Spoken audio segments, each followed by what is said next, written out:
नमस्कार, मी डॉक्टर कविता राणे. लक्षवेधीमध्ये आपल्या सर्वांचं स्वागत. अवघ्या मराठवाड्यामध्ये आज जे चित्र दिसलं ते अत्यंत विदारक चित्र आहे. कारण पूर ओसरून गेलेला आहे आता, पण पूर ओसरल्यानंतर जे काही शिल्लक राहिलेलं आहे त्याची चित्र, त्याची दृश्य ही मन हेलावून टाकणारी आहेत. गावागावामध्ये आलेलं पाणी आता ओसरलेलं आहे, मात्र तरीही जे नुकसान आहे त्याची दृश्य सगळ्यांच्याच डोळ्यात पाणी आणणारी आहे. पुराचं पाणी चढताना जीव वाचवण्यासाठी सुरू असलेली धडपड आता नाहीये. चहूबाजूंनी पाण्याचा वेढा पडलेली गावही आता नाहीयेत आणि सगळ्या मर्यादा ओलांडून बेफाम वाहणाऱ्या नद्या आता आपापल्या पात्रात सामावल्यात. पण हे सगळं शांत करून जाताना पुरानं जो विध्वंस मागे ठेवलाय त्याची दृश्य डोळ्यात पाणी आणणारी आहेत.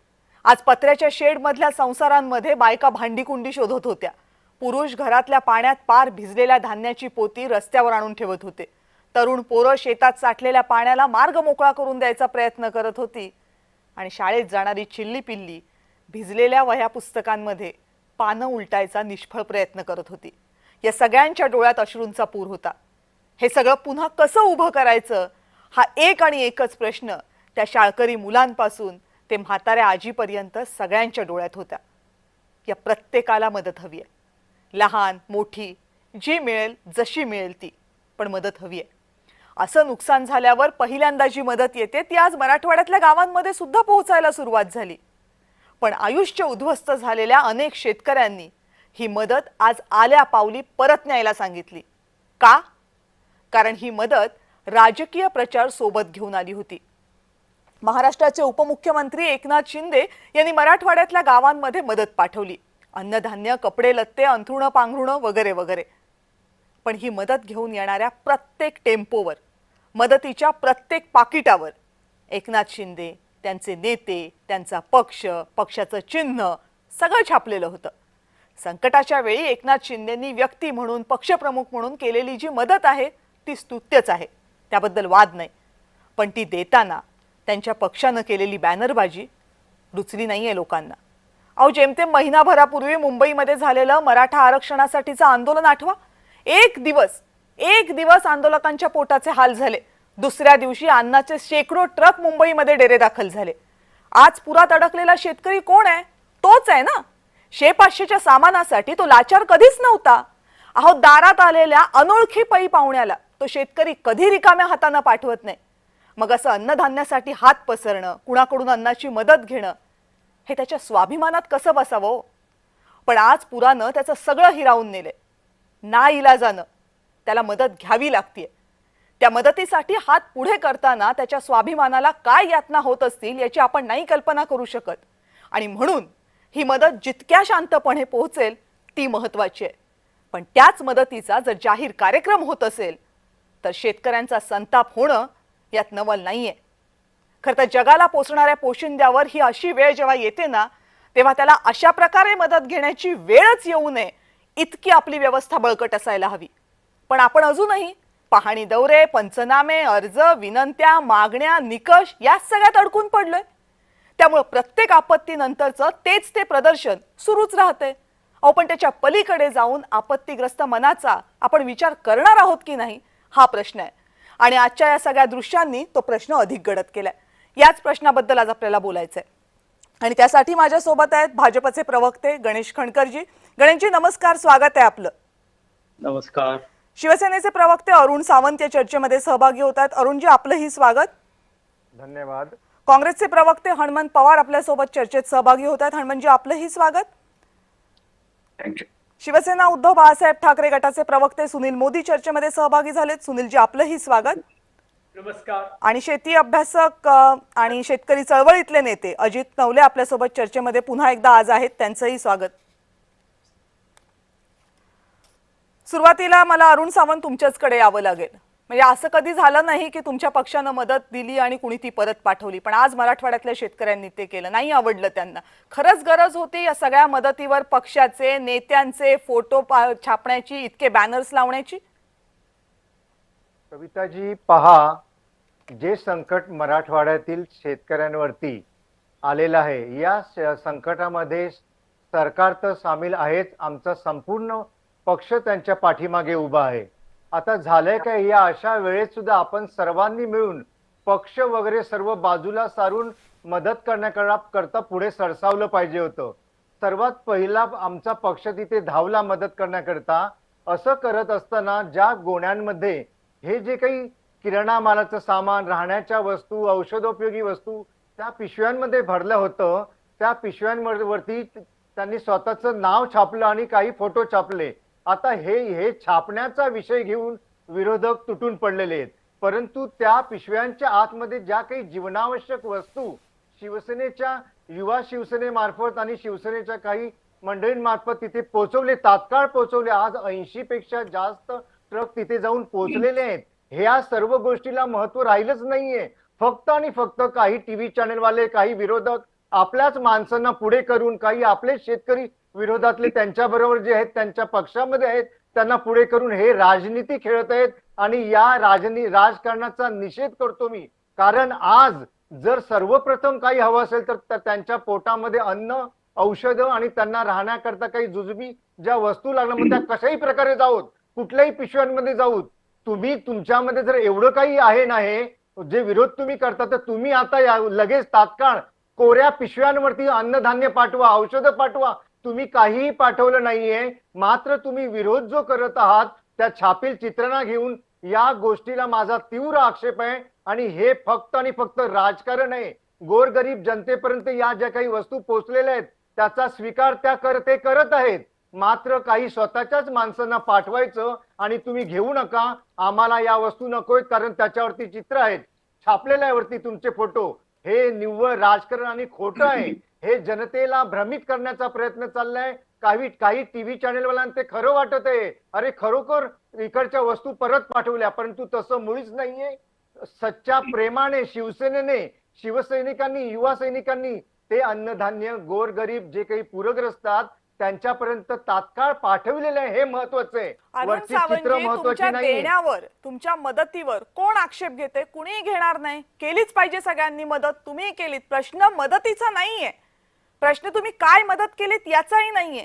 प्रश्न हा आहे की ती मदत कशी केली जातीये. ती मदत करताना खरंच या सगळ्या बॅनरबाजीची गरज होती का?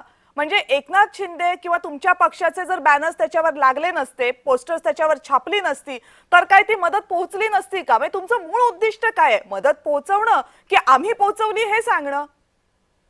कविताजी पहा, जो मेहनत करत असतो, जो गोरगरिबांची ज्याला जाण असते, त्याने वस्तू पटापट पाठवले या गोष्टीला तुम्ही महत्व द्या.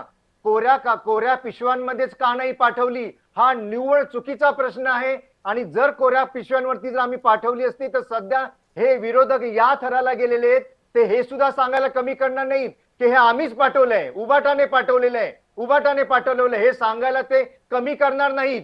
आणि ज्यांनी कोणी हे पाठवलंय त्यांनी बिनधास्त राहावं, काही चिंता करू नये. हे जे काही विरोधक तुमच्यावरती आरोप करत आहेत, या आरोपांना काडीची सुद्धा किंमत द्यायची नाही. वस्तू जाऊ देत, वस्तू जाणं महत्वाचं आहे. मग फोटोवरती कोणाची असू देत, वेगवेगळ्या संस्था त्यांनी सुद्धा पाठवत. मला आपल्याला एक प्रश्न आहे कविताजी, पहा, उभाटा शिवसेना म्हणा, काँग्रेस म्हणा किंवा आमची शिवसेना म्हणा, भाजपा म्हणा, राष्ट्रवादी म्हणा, पहा यांच्या संकट काळामध्ये यांच्या अँब्युलन्स धावत असतात. कोणाचं मृत्यू होतो, कोणाचं ऍक्सिडेंट होतो, अशा वेळेस तुमच्या अँब्युलन्स जातात. मी त्याची स्तुती करतो, कुठल्याही पक्षीच्या जाऊ देत. त्यांच्यावरती तुमची नावं असतात की नसतात, तुमचे फोटो असतात की नसतात, तुमची घोषवाक्य असतात की नसतात, हे का करा ना ब्लँक सगळे अँब्युलन्स. आणि फक्त मदतीचं मदत म्हणून मदत व्हॅन कधी कोण करतं का? आजपर्यंत तसं कोणी केलंय का? नाही करत. प्रत्येक व्यक्तीला असं वाटतं मी जी काही मदत करत असतो त्याच्यावरती जर माझं छोटस नाव आलं तर त्यात काय बिघडलं? सच्ची मदत जाणं हे फार महत्वाचं आहे. तेव्हा हे जे काही विरोधक ज्यांनी भ्रष्टाचाराच्या खिचडी खाल्ली ते आज असं म्हणत आहेत की तिथे लोक पूरग्रस्त मरत आहेत आणि हे इथे ऍडव्हर्टायझिंग करण्यात गुंत आहेत. जेव्हा कोरोनामध्ये लोक मरत होती तेव्हा तुम्ही खिचडीचे घोटाळे करत होतात. लाज वाटली पाहिजे असे आरोप करताना उबाटा शिवसेनेच्या नेत्यांना. बरं, विचारूयात ना आपण उबाटा शिवसेनेच्या नेत्यांना. सुनील मोदीजी, काय फरक पडला जर त्यांनी बॅनर लावले? काय फरक पडला जर त्यांनी पिशव्यांवर फोटो छापले? तर मदत देतायत ना, शेतकऱ्यांना मदत पोहोचतीये. मग त्याच्यावर फोटो असले नसले तर काय फरक पडतोय? कशाला उद्धव बाळासाहेब ठाकरे पक्षाचे नेते इतका अकांड तांडव करतात असा सवाल आहे त्यांचा. नमस्कार. काय आहे, शिंदे सेनेला आमच्यावर नाव घेतल्याशिवाय त्यांचं चालतच नाही. बर त्यांचं मुळातच लोक आता राजकारण आरोप आहे. करतायत म्हणून मी तुमचं त्या नाव घेतलं. मुळातच राजकारण- मोदीजी, तुमच्या ऐका, मी पक्षाचे तुमच्यामध्ये नेते बोललो आरोप का? करत आहेत ऐका, खास ऐका. करून, मी म्हणून मी तुमच्यामध्ये तुमच्या बोललो पक्षाचं का? नाव घेतलं, इतर पक्षाचं नाव नाही घेतलं मी. नाही, मी तुमच्यामध्ये बोललो का? प्लीज माझं ऐकून घ्या. मी तुमच्यामध्ये एकही मिनिट डिस्टर्ब केलेलं नाहीये. माझं काय ऐकून तर मध्ये घ्या. डिस्टर्ब ऐकून करणार तुम्ही? घेण्याची सवय तुमच्याकडे ठेवली पाहिजे. बोलण्यासारखं आहेच काय? आता बोलू देत ना अरुणजी तुम्ही त्यांना. तुम्ही- अरुणजी आता त्यांना तुम्ही बोलू देत. हद्दपार तुमचा एक केलेली आहे. मुद्दा तर तुम्ही मांडला तर त्यांना बोलू देत, त्यांना उत्तर देऊ देत. आता त्यांची उत्तर देण्याची वेळ आहे, देऊ देत त्यांना उत्तर. बोला सुनीलजी. तुम्ही उघडे पडता ना. भ्रष्ट मार्गाने सत्ता मिळवली की तुम्हाला उघडं पडतो, आम्ही उघडे पाडतो आणि मग तुम्हाला असं बोलावंच लागतं. माझं ऐकून घ्यायची सवय ठेवा.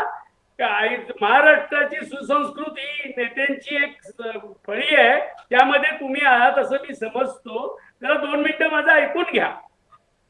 आपण विरोध कुठल्या गोष्टीला केला? मदतीला विरोध केला नाही. अतिशय शिंदे सेनेच्या नेत्यांनी ती मदत पोचवण्याचं काम केलं, त्यांचं अभिनंदनच आहे. पण मी केवळ हा पूर बघत नाहीये. कोल्हापूरमध्ये पूर आला होता, सांगलीमध्ये पूर आला होता, मुंबईमध्ये काही काळापूर्वी पूर आला होता, बिहारमध्ये आला होता, गुजरातमध्ये आला होता. देशातल्या लोकांनी मदत पाठवली.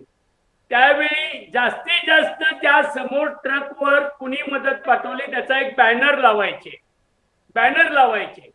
परंतु आज पाकिटामध्ये त्यांच्या किराणा मालाच्या पाकिटावर, त्यांच्या औषधाच्या पाकिटावर, त्यांच्या अंथरुणाच्या पाकिटावर मुख्यमंत्री, उपमुख्यमंत्र्यांचं, शिंदेचं नाव, त्यांची सेना हे मी पहिल्यांदाच पाहिलं.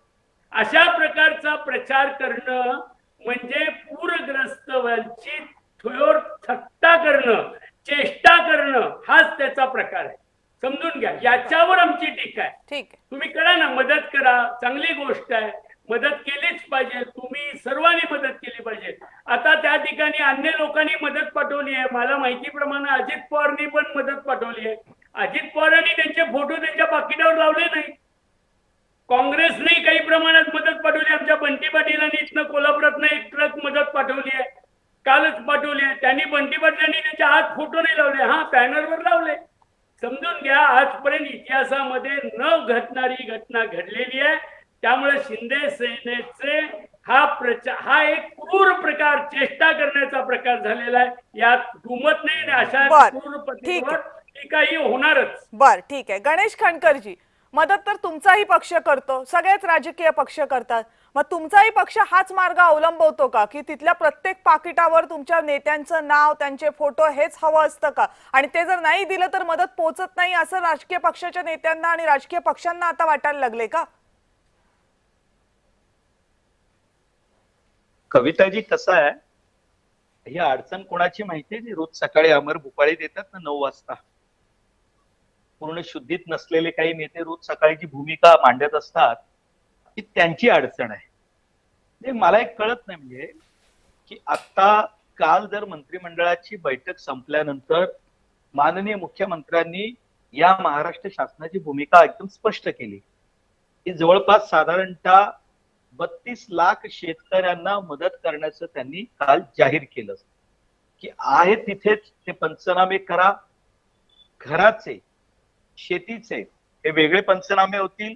अधिक जर का जनावरांचे काही नुकसान झालेलं असेल तर त्याचे वेगळे पंचनामे केले जातील, असं आज बावनकुळे साहेबांनी देखील त्यांच्या पत्रकार परिषदेमध्ये स्पष्ट केलेलं आहे.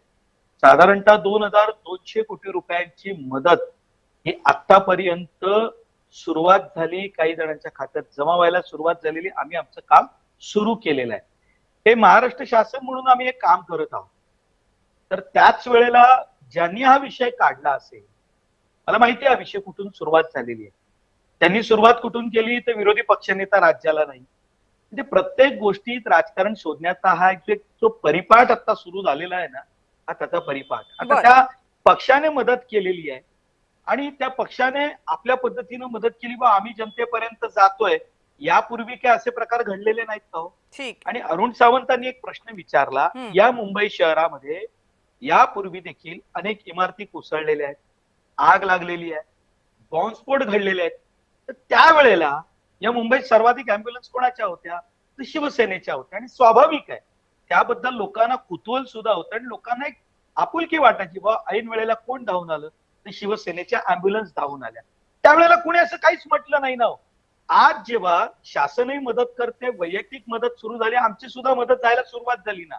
पण त्यावेळेला मुद्दा कुठून आला की तुम्ही पाकिटांवर टाकलं, हे टाकलं. बघा असं आहे की शेतकरी अडचणीत आहे, तर खरंच आहे, आणि डोळ्यात अश्रू आणणारा प्रसंग आज ठिकठिकाणी पाहायला मिळतो. ज्या मराठवाड्यामध्ये पाण्याची अडचण होती, आज तिथे पाणी एवढं झालंय की शेतकऱ्याला त्याची अडचण झालेली आहे. आणि त्यावेळेला शासन खंबीरपणे उभं आहे, पंचनामे सुरू झालेत, मदत द्यायला सुरुवात झाली, वैयक्तिक मदत पोचायला सुरुवात झाली. याचं कौतुक सोडून, याचं तुम्ही म्हणजे अप्रिसिएशन सोडून हा तर दुसरा विषय सुरू झालेला आहे. आणि माझी एक विनंती आहे कविताजी तुम्हाला, शिवसेनेचे प्रवक्ते उभाटा गटाचे इथे बसलेले आहेत, आपण चर्चेला बसलेलो आहोत. भ्रष्ट मार्गाने सत्ता मिळवली, भ्रष्ट मार्गाने सत्ता मिळवली, इथून जर सुरुवात करणार असाल तर आम्ही देखील चर्चेची सुरुवात, तर तुमचे भ्रष्ट कुठले रस्ते आहेत ना ते एक एक सांगायला सुरुवात करेन, चर्चा दुसऱ्या दिशेला जाईल. आपण ज्या विषयावर चर्चा करतोय ना त्याची पण असं करूया. कसं म्हणता येईल ना, ती सुरुवात तर अरुण सावंतजींनी पण केली होती, त्यांनी भ्रष्ट त्यांच्या मार्गाने त्याच्यावर- सत्ता त्याच्यामुळे मिळवली असं याची काही सुरुवात एका झाली का खंडामध्ये कविताजी? झालेलं नाहीये, दोन्ही खंड कविताजी- होते, त्यामुळे आपण त्याच्यावर नको जाऊयात, आपण मूळ मुद्द्यावर येऊयात. मला कविताजी या प्रश्नाचं उत्तर द्या. भ्रष्ट मार्गाने सुरुवात झाली असं कोण म्हणाल का? गणेश खणकरजी, मला नाही वाटत की या प्रश्नाच्या उत्तरामध्ये आपण आजच्या इतक्या महत्वाच्या चर्चेचा वेळ घालवावा. महाराष्ट्रातला शेतकरी संकटात आहे, 70 लाख एकर शेतीचं नुकसान झालेलं आहे. त्या 70 लाख एकर शेतीवर अवलंबून असणारी लाखो कुटुंब आज धाय मोकलून रडतायत. आज त्यांचे अश्रू पुसायचे की आपण कोणी कुणाला काय म्हणाला यावर चर्चा करत बसायच्या? अहो कविताजी, तुम्ही त्यांना समजून सांगा, आम्ही नाही बोललो. मी तेच म्हणतेय की ते दोन्हीकडनं होतंय, ते दोन्हीकडनं होतंय. ते अरुण सावंतजी आम्ही नाही सुद्धा केली. म्हणाले आणि ते सुनील मोदीजी सुद्धा म्हणाले. त्याच्यामध्ये मी आता वेळ घालवत नाहीये. हनुमंत पवारजी, मला एक सांगा, पक्ष सगळेच मदत करत असतात, ही जी मदत केली जाते या मदतीवर तुमच्या पक्षाची भूमिका काय आहे? अशा प्रकारे मदत केली जाणं हे तुम्हाला पटणारं आहे का? कविताजी, आपल्या भारतीय संस्कृतीमध्ये उजव्या हातानं दान केलं तर ते डाव्या हाताला माहीत होऊ द्यायचं नाही, अशी संकल्पना आहे. त्यामुळं कोण जर त्याची जाहिरात करत असेल आणि राजकीय लोगो आणि असं काही छापत असेल तर ते नाही केलं पाहिजे. घेताना लोकांना ऑकवर्ड वाटलं नाही पाहिजे. ते काही शेतकऱ्यांना माझ्या धाराशिव जिल्ह्यामधल्या आज वाटलं, त्यांनी ती नाराजी व्यक्त केली. आणि हो, हेही आम्ही सांगतो की ती काय एकनाथ शिंदे साहेब किंवा प्रताप सरनाईक साहेबांनी त्यांच्या शिवसेनेनं केलेली मदत नव्हती. त्यांच्यावर प्रेम करणारे कोणते कार्यकर्ते होते, त्यांनी ते भावनेच्या पोटी मदत साहित्य छापलं वगैरे. तसं छापायला लावू नये. शिवसेनेनं त्यांच्या कार्यकर्त्यांना समज द्यावी. माझी कळकळीची विनंती धाराशिव जिल्ह्यातला रहिवासी म्हणून की ऐन प्रकारे मदत आली पाहिजे. गणेश मंडळ असतील, सेवाभावी संस्था असतील, उद्योजकाच्या संघटना असतील, शहरी भागातले लोक असतील, सगळ्यांना मी विनंती करतो की आज मराठवाड्यामध्ये आणि बीड, धाराशिव, लातूर आणि सोलापूरमध्ये खूप भीषण परिस्थिती आहे. डिझास्टर मॅनेजमेंट नावाचा जो शासनाचा विभाग आहे तो पूर्णतः विफल ठरलेला आहे. लोकांचे जीव वाचवण्यामध्ये ते विफल ठरले होते. उशीर झाला. बोटी मिळवण्यासाठी सुद्धा लोकांना सोलापूरमधल्या आज आंदोलन मोर्चे करावे लागले. मुख्यमंत्र्यांच्या समोर, उपमुख्यमंत्र्यांच्या दोन्ही त्यांच्या समोर आज त्यांच्या कार्यकर्त्यांनी सुद्धा ह्या व्यथा मांडलेल्या आहेत. त्यामुळे बचाव कार्यामध्ये डिझास्टर मॅनेजमेंट विभाग आहे, मदत पुनर्वसन विभाग आहे, यांनी आणखी 3 दिवस पाऊस सांगितलेला आहे आणि खूप जोरात पाऊस सांगितलेला आहे. तर ज्या नद्यांच्या परिसरामध्ये तेरणा असेल, मांजरा असेल, सीना असेल, इथं जी अभूतपूर्व असं संकट उभं राहिलं होतं ते ह्या 3-4 दिवसात राहणार नाही, याच्याकडे आपण लक्ष केंद्रित करावं. दुसरी गोष्ट मी सांगतो की सरकार म्हणून काही गोष्टी गांभीर्यानं बोलल्या पाहिजे. हे मदत साहित्य वगैरे कोणीतरी एकानं पाठवलं होतं, सेवाभावी होतं, ते आम्ही त्याच्याकडे नक्की दुर्लक्ष करू. पुन्हा असं होणार नाही हे शिवसेनेच्या पण नेत्यांनी त्यांच्या कार्यकर्त्यांना सांगावं. पण 2215 कोटी रुपये जुलै आणि ऑगस्ट महिन्यातले काल मंजूर केले आणि त्याला ही तातडीची मदत आहे असं माननीय मुख्यमंत्री म्हणाले, तर ह्याचा मी निषेध करतो. 34 लाख शेतकरी हा आकडा खुद्द मुख्यमंत्री महोदयांनी काल प्रेस कॉन्फरन्स झाल्यानंतर सांगितलेला आहे. 2215 कोटी रुपये जर 34 लाख शेतकऱ्यांमध्ये वाटायचे झाले तर 6,500-7 हजार सुद्धा येत नाहीत. याच सरकारचा माननीय एकनाथ शिंदे साहेब मुख्यमंत्री होते, हेच देवेंद्र फडणवीस साहेब मुख्यमंत्री होते त्यावेळेचा हा GR आहे 17 नोव्हेंबर 2022चा. 3 हेक्टर पर्यंत मदत पुनर्वसन खात्याच्या वतीनं 13,600 रुपये मदत द्यायचा निर्णय एकनाथ शिंदे साहेबांनी घेतला होता. यांच्याच सरकारनं हीच सगळी मंडळी आलटून पालटून होती. तो GR आता मे 2025 मध्ये बदलला आणि 13,600ची मदत 8,500 वर आणली. 3 हेक्टरची मदत 2 हेक्टरवर आणली. याआधी एकत्र बसावं आणि परत तो GR जो तुम्हीच काढलेला आहे तो GR लागू करून कमीत कमी जिरायती पिकांसाठी 50,000 माझ्या मराठवाड्यामधल्या शेतकऱ्यांना द्या, म्हणजे तिथली अर्थव्यवस्था ठप्प होणार नाही, लोकांचे जीव जाणार नाहीत. ही कळकळीची विनंती, धोरणात्मक निर्णय आहे. बरं. तुम्ही बांधावर गेले काय नाही गेले काय, तुम्ही त्याने मदत फरक साहित्य दिलं काय नाही दिलं काय, सरकार म्हणून तुम्ही जी मदत देताय ना त्याचा GR बदला आणि ठोस अशी मदत मराठवाड्यातल्या शेतकऱ्यांच्या परिधी पडेल अशी कारवाई लवकरात लवकर करा. हा खूप नाही, मला महत्वाचा मुद्दा आहे. आणि कविताची मला गोष्ट मगापासून स्पष्ट हेच करायची सांगायचं आहे. आहे की शेतकऱ्यांना आपण मदत मदत म्हणतो, मदत का द्यावी? त्यांना हक्क मिळायला हवा. नुकसान भरपाई हा शेतकऱ्यांचा हक्क असायला हवा. मग ती एकतर विम्याच्या माध्यमातून द्या, नाहीतर सरकारी धोरणाच्या माध्यमातून द्या. मदत द्यायला तो काही आपल्याकडे मागायला येत नाहीये. आज निसर्गानं त्याच्यावर घाला घातलाय, तर त्याला गरज आहे त्यावेळेस ती नुकसान भरपाई त्याला मिळालीच पाहिजे. बरं, ती कुणी आपल्या खिशातनं देत नाही. ती नुकसान भरपाई ज्या टॅक्सच्या पैशातनं दिली जाते त्या टॅक्समध्ये त्या शेतकऱ्याचा सुद्धा वाटा आहे. अजित नवलेजी बरोबर आहे ना? अगदी बरोबर आहे. किंबहुना एक प्रकारे ह्या अन्नदात्यानं सगळ्या महाराष्ट्राला आणि देशाला स्वतःचं श्रम देऊन जगवलेलं आहे. ज्यावेळी त्याचे भाव पाडले त्यावेळी स्वतःच्या घरातून पैसे टाकून त्यांनी आपल्या सगळ्यांना अन्न धान्य बाकी सगळ्या गोष्टी स्वस्तामध्ये पुरवलेल्या आपण पाहिलेल्या आहेत. आता ज्यावेळी त्याच्यावर संकट आहे त्यावेळी आपण त्याच्या मागे उभं राहिलं पाहिजे. मी एक आपला अनुभव आपल्याशी शेअर करू इच्छितो. दिल्लीमध्ये शेतकऱ्यांचं एक वर्षभर आंदोलन चाललं. मी अनेक दिवस त्या आंदोलनामध्ये सहभागी झालेलो होतो.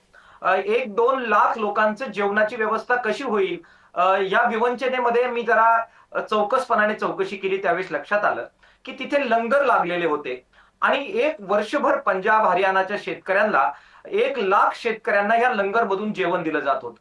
आम्ही चौकशी केली की कुणी अन्नदान केलंय, कोणत्या राजकीय नेत्याने पैसे दिलेत, कोणत्या संघटनेने पैसे दिलेत. स्वतः एक वर्षभर इतकं प्रचंड मोठं अन्नदान करून सुद्धा कुणाचाही बॅनर दिल्लीच्या सीमेवर ह्या अन्नदानावर आम्ही स्वतः पाहिलेला नाही. मग आज ज्यावेळी संकट आलेलं आहे त्यावेळी असे बॅनर लावण्याची आवश्यकता आहे का?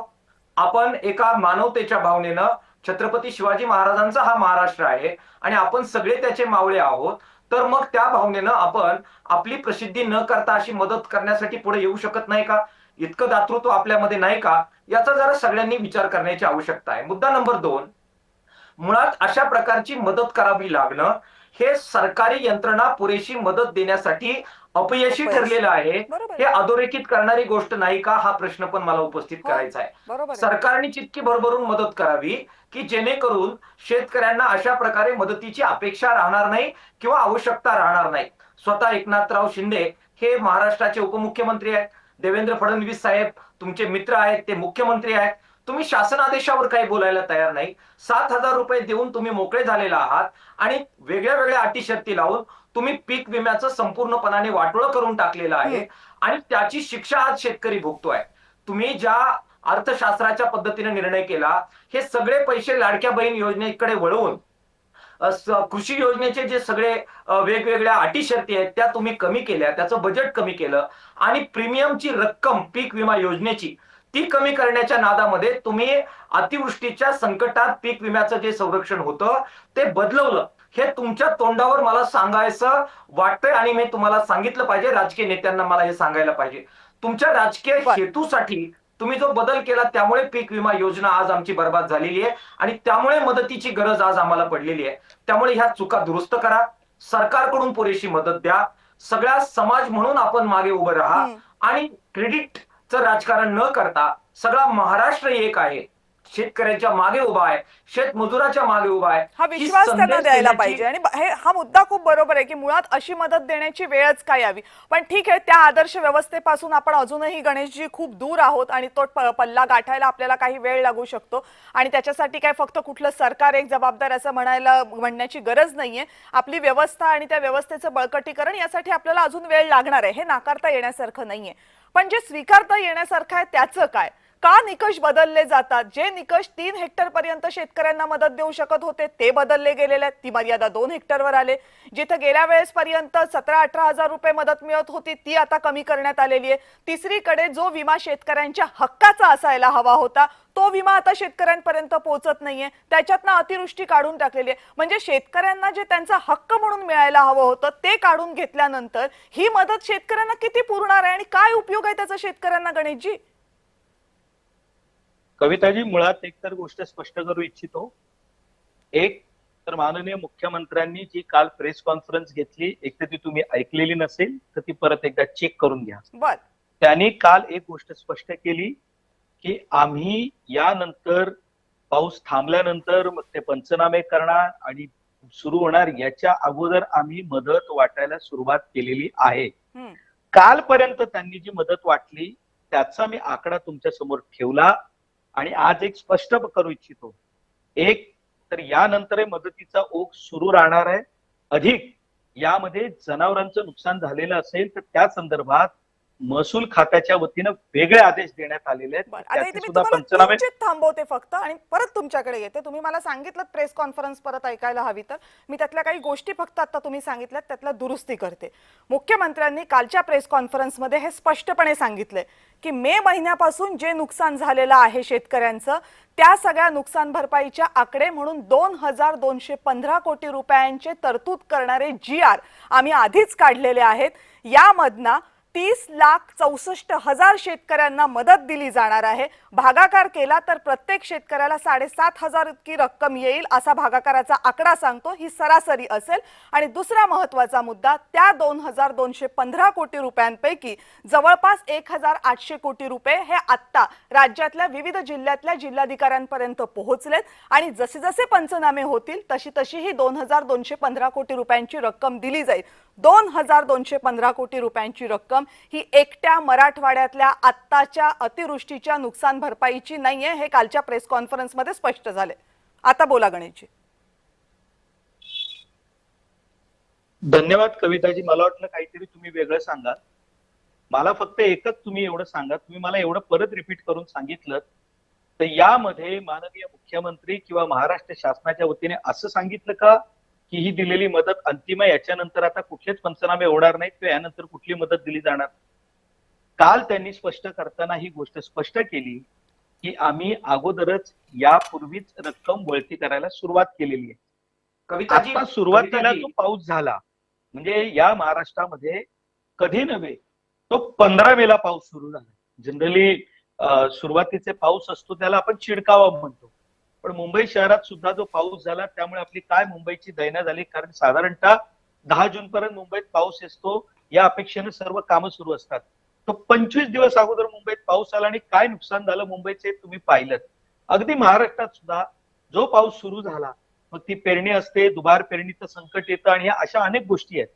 त्यामुळं त्यावेळेपासूनचं जे नुकसान झालेलं आहे त्या संदर्भातली काल जेव्हा पत्रकारांनी प्रश्न विचारला किंवा शासन म्हणून जे सांगायचं असतं त्यावेळेला त्यांनी सांगितलं. आणि माझ्या माहितीप्रमाणे मी ती प्रेस कॉन्फरन्स पूर्णपणे ऐकली, ते कुठेही असं म्हणालेले नाहीत की ही मदत अंतिम आहे, यानंतर पंचनामे होणार नाहीत, असं ते कुठेही म्हणालेले नाही. पण असं म्हणू शकत नाहीत ना, कारण पंचनामे तर करावेच लागणार जर तुम्ही नुकसान मला झालेलं जर आहे बोलून तर. दिलं तर मी कविताजी बोलतो, अन्यथा मी थांबतो. तुम्ही बरं. ठरवा. मी पूर्ण माझं वाक्य पूर्ण करू. हा करा. मी मगापासून तीच गोष्ट स्पष्ट सांगतोय की आता जे संकट ओढवलेलं आहे आणि त्याची गंभीरता ही जास्त अधिक प्रमाणात दिसते. त्यावेळी त्यांनी सांगितलं की आम्ही पंचनामे होतील आणि नंतर मदत जाहीर करू, याच्या अगोदरच एवढे पैसे ऑलरेडी वितरित केलेले आहेत. बर, ठीक. या आता संदर्भात याच्यातली एक टेक्निकल बाब जी आहे ना ती अजित नवलेजी सांगतील बघा. फक्त नवलेजी माझी तुम्हाला विनंती आहे की फक्त थोडक्यात सांगा, कारण याच्यातली ती टेक्निकल बाब तुम्ही या अगोदर सुद्धा मांडलेली आहे की कशी ही मदत फक्त एकदाच मिळणार आहे. हे बघा, शासन आदेशच हे सांगतात की NDRF ची ज्यावेळी एखाद्या शेतकऱ्याला मदत मिळते त्यावेळी त्या हंगामातली ती त्याची फुल अँड फायनल मदत असते. त्या शेतकऱ्याला परत जरी नुकसान झालं तरी NDRFच्या अंतर्गत त्याला परत मदत देता येत नाही, हे शासन आदेश सांगतात. त्यामुळे जुलै आणि ऑगस्ट या दरम्यान मध्ये जे नुकसान झालं त्याचे पैसे ज्या शेतकऱ्यांना मिळाले त्यांना त्यांच्या शेतात आणि याच्यामध्ये आता नुकसान झालं तर त्यांना परत मदत शासन आदेश बदलल्याशिवाय, निकष बदलल्याशिवाय देता येणार नाही.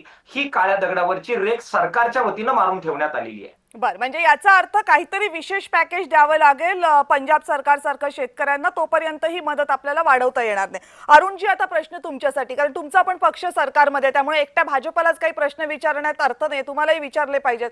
जेव्हा एकनाथ शिंदे मुख्यमंत्री होते तेव्हा ते वारंवार सांगायचे त्यांच्या सरकारचं यश, जेव्हा यशाचे परिमाण सांगायचे त्यावेळेस ते एक परिमाण असं असायचं की NDRFच्या निकषाच्या दुप्पट मदत आम्ही शेतकऱ्यांना दिली. आज असं झालंय की त्याच एनडीआरएफचे निकष बदललेले आहेत आणि ती जी दुप्पट मदत आहे तिचा आकडा प्रचंड खाली आलेला आहे. आता महाराष्ट्रातले शेतकरी सुद्धा एकनाथ शिंदे यांना विचारणार की आता दुप्पट मदत सुद्धा पुरेशी होणार नाही, आमची मदत वाढली पाहिजे. तर शिवसेना म्हणून काय भूमिका आहे, काय उत्तर देताय तुम्ही शेतकऱ्यांना? कविताजी, शेतकऱ्यांना माझं हेच सांगणं आहे की ज्या ज्या वेळेस अशा नैसर्गिक आपत्ती येतात, इन बिटवीन पिरियड सरकारच्या अनेक ध्येय धोरणांमध्ये बदल झालेले असतात किंवा होत असतात. याचा अर्थ सरकार आपल्या जनतेला वाऱ्यावर टाकणार कारण आमचे निकष चेंज झालेले आहेत असा होत नाही. दुसरी गोष्ट, मगासपासून मी मुद्दामून ऐकतोय की कुणाच्या तरी तोंडून एक महत्वाची गोष्ट जी राहिली जाते ती येते का, ती आली नाही. ती मी खास करून तुम्हाला सांगू इच्छिन की पहा, गेल्या 2 दिवसांमध्ये हा जो काही निर्णय आज घेतला होता 2215 कोटी जाहीर करण्याचा, त्याच्याही अगोदर प्रशासनाने मागणी केली होती की आम्हाला आपण एक तातडीची मदत करा. ही 2215 कोटी येतील आणि त्याची वाटप जेव्हा होईल तेव्हा होईल. प्रशासनाने 1600 कोटीचा डिमांड केला होता, मागणी केली होती आणि सरकारने तात्काळ एक तातडीची मदत म्हणून 700 कोटी जाहीर म्हणजे दिले होते आणि त्याचं वाटप सुद्धा सुरू झालं होतं. प्रत्येकाच्या खात्यामध्ये ते पैसे जात आहेत. आपण हवं असेल तर चौकशी करू शकता आणि माझं जर म्हणणं चुकीचं असेल तर आपण मला उद्या सांगू शकता. तर ही खास बाब आपण इथे उल्लेखली पाहिजे की सरकारने 1600 कोटी जे प्रशासनाने मागितले होते त्याच्यापैकी 700 कोटी तात्काळ दिले होते आणि या पूरग्रस्तांमध्ये जे अतिशय ज्यांना तातडीची गरज होती त्यांना ते वाटप सुरू होतं. दुसरी गोष्ट, शिवसेना पक्ष म्हणून आपण म्हणालात की आम्ही काय उत्तर देणार शेतकऱ्यांना, तर जे एकनाथ शिंदे साहेबांनी त्यांच्या मुख्यमंत्री पदाच्या काळात जी काही ध्येय धोरणं जाहीर केली होती त्याच्यामध्ये जे काही बदल झालेले आहेत त्या बदलांमध्ये कायमचे नाही आहेत की बाबा आता याच्या पुढे हे निकष किंवा हे बदल कधी आपण बदलूच शकत नाही. तर वारंवार जशी जशी महाराष्ट्रातील शेतकऱ्यांना गरज भासेल, मग तो पीक विमा असो किंवा इतर गोष्टी असो, त्या सरकार त्यांच्या ऐपतीनुसार देण्याचा जरूर प्रयत्न करणार, हा माझा शब्द आहे. नाही, पण प्रश्न असा आहे की जनरली असं होतं की जेव्हा निकष बदलले जातात तेव्हा शेतकऱ्यांना किंवा बदल ज्यांच्यासाठी निकष बदलले त्यांना अधिक फायदा होईल या दृष्टीने प्रयत्न केले जातात. पण इथे मात्र असं झालंय की शेतकऱ्यांचा फायदा कमी होईल असं झालंय. बरं, जी बाब ती एनडीआरएफच्या निकषांच्या बाबतीत झाले, तीच बाब त्या पीक विम्याच्या बाबतीमध्ये झाले. म्हणजे शेतकरी दोन्ही बाजूनी अडकलाय. पीक विम्याकडनं नुकसान भरपाई जी मिळणं अपेक्षित होतं ती निकष बदलल्यामुळे मिळणार नाही. एनडीआरएफ कडनं त्या निकषांनुसार जितकी नुकसान भरपाई मिळणं अपेक्षित होतं ती आता कमी मिळणार आहे. म्हणजे निकष बदलण्याची ही नेमकी कुठली पद्धत? बरं, हे सगळं झाल्यानंतर बोट दाखवलं जातं केंद्र सरकारकडे, बरोबर आहे ना हनुमंत पवारजी? जी, मी बोलू? हो. हे जे सगळं मदत आणि पुनर्वसन खात्याच्या अंतर्गत जे सगळं आपत्ती निवारण व्यवस्थापन येतं, तर ते काही कोणता एक मुख्यमंत्री आले, एक सरकार आलं किंवा एखाद्या नेत्याच्या मनात आलं म्हणून हे निकष नियम ठरलेले नसतात. खरं म्हणजे आता असं काही दाखवलं जातं की मुख्यमंत्र्यांनी काहीतरी खिसा मोकळा केला आणि खूप दिलं, तर असं नाहीये. आपत्ती व्यवस्थापनाचा 2005चा कायदा आहे. त्या कायद्याच्या 48 कलम 2 अन्वये SDRF ची स्थापना झालेली आहे, स्टेट डिझास्टर रिझर्व्ह फंड.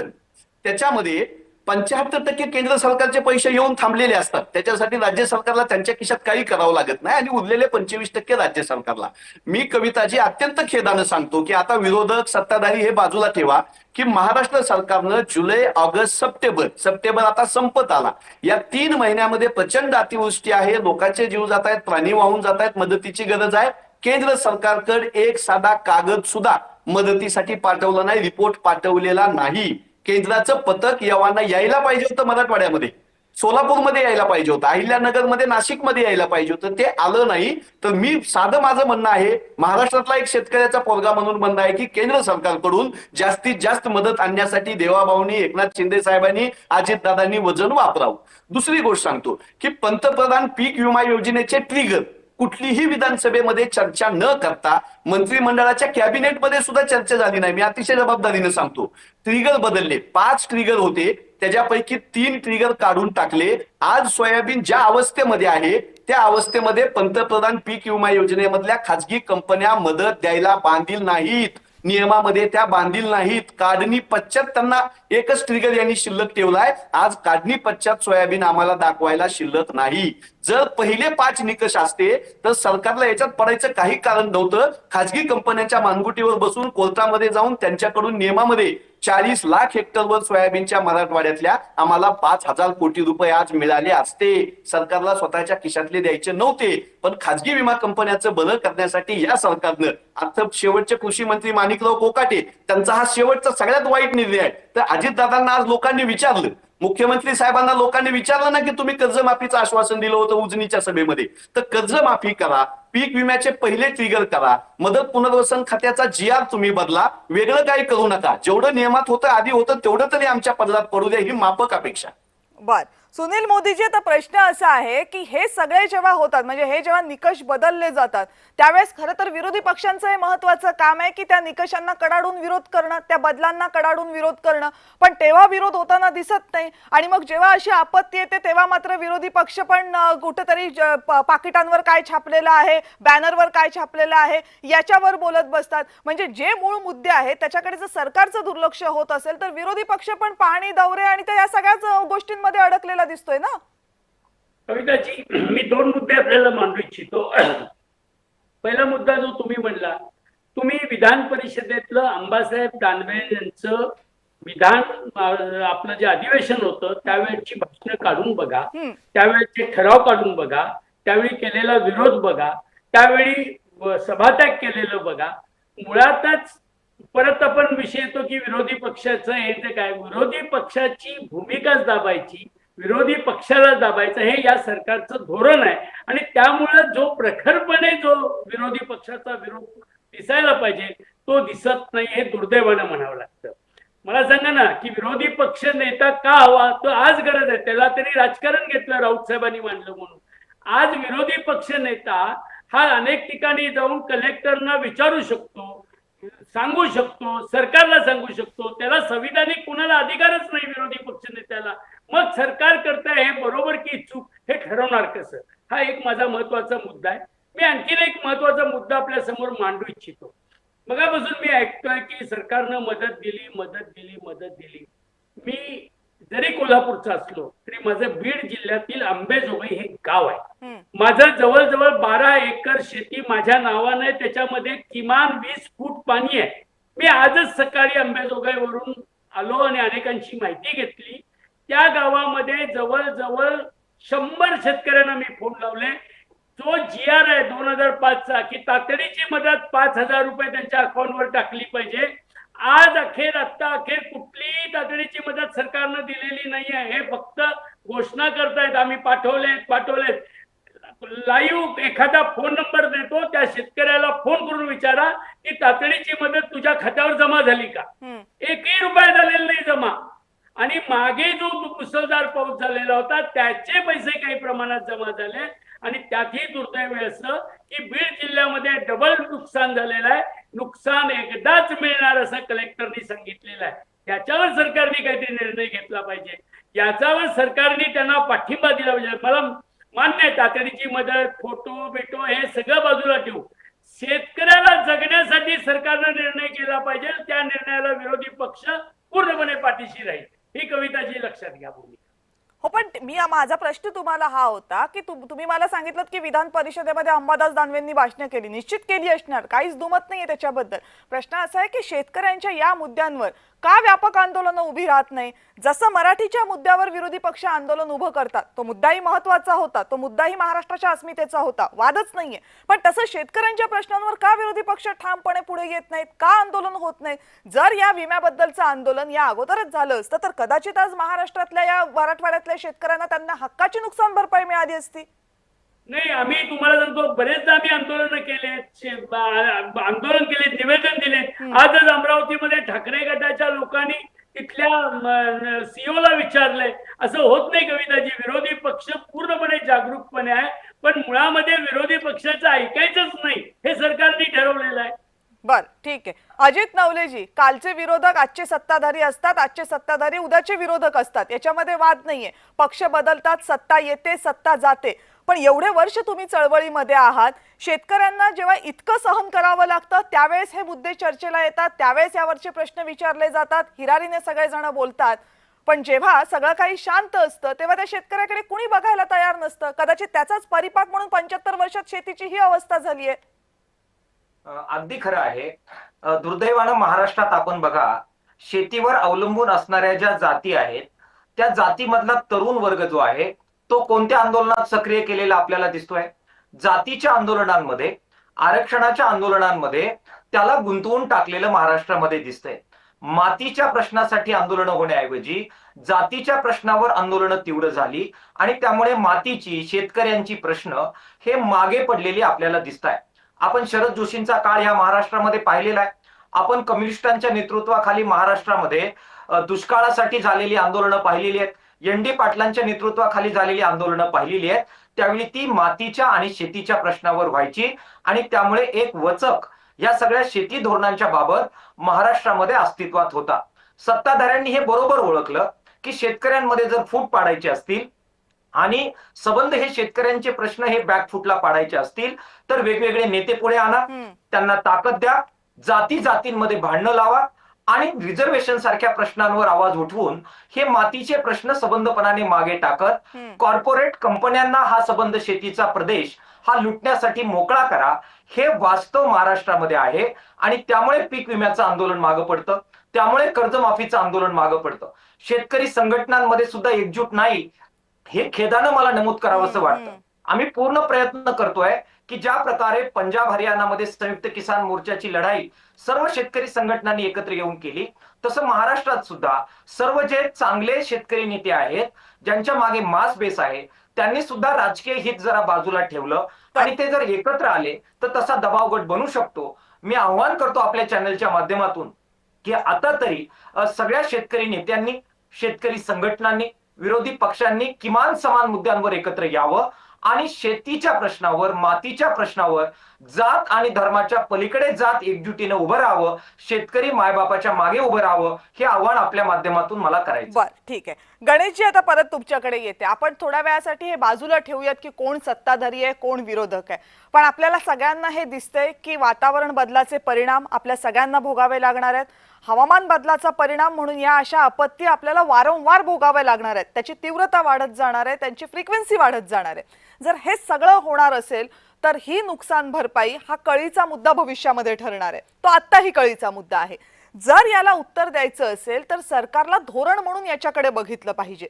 फक्त कमी जास्त, किती मदत, केव्हा मदत एवढं सगळं बघून आपल्याला चालणार नाही. तातडीची नुकसान भरपाई कशी मिळेल यासाठीची खास धोरणं असली पाहिजेत. कुठेतरी तुम्हाला वाटतंय का की सरकार यावर गांभीर्यानं बघतंय? ते फक्त राज्य सरकार नाही, त्याच्यासाठी केंद्र सरकारला सुद्धा आपल्याला जबाबदार धरावं लागेल, सगळ्या राज्यांच्या सरकारांना जबाबदार धरावं लागेल. आज इतकी संकट येत असताना सुद्धा आपण फक्त तात्पुरती मलमपट्टी करून भागवतोय का? हे